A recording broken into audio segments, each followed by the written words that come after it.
প্রতি বছরের মতো এবারও প্রজাতন্ত্র দিবসে শপথ বাক্য পাঠের কর্মসূচি নিয়েছিল বামফ্রন্ট।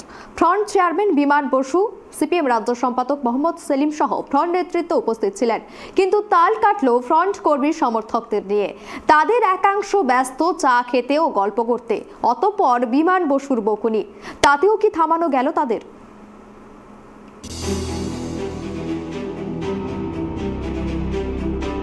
কেউ এসেছেন বক্তব্য শুনতে, আর কেউ এসেছেন চা খেতে। বাম কর্মী সমর্থকদের উদ্দেশ্যে এমনই উক্তি ফ্রন্ট চেয়ারম্যান বিমান বসুর। কর্মসূচি ছিল প্রজাতন্ত্র দিবসে।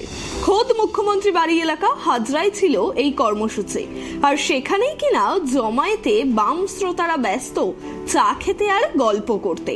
শেষমেশ আসরে নামতে হলো খোদ ফ্রন্ট চেয়ারম্যানকে। মঞ্চ থেকে কর্মী সমর্থকদের উদ্দেশ্যে ছুড়ে দিলেন বকুনি। আচ্ছা, সামনে বোধহয় চা দেওয়া হচ্ছে, সামনে চাটা খেতে ঝগড়ার মতো কথা বলতে হবে কেন?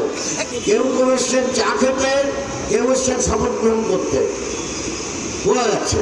যারা এখানে এসছেন অনেকে তৃষ্ণার্ত হয়ে চা খাচ্ছেন, কিন্তু চা খেতে গিয়ে কথা বলতে হয়, সেটা আমি আজকে বুঝলাম। চা খেতে তো কথা বলতে হয় না, তাই মনোনিবেশ করবেন। বকুনিতে সাময়িক চুপচাপ হলেও পরক্ষণেই আবার শুরু হয় গুঞ্জন।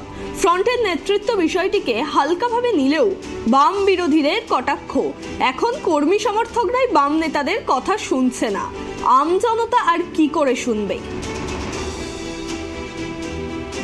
ক্যামেরায় স্বপন রায়ের সঙ্গে ত্রয়ন চক্রবর্তীর রিপোর্ট, ট্রাইব টিভি।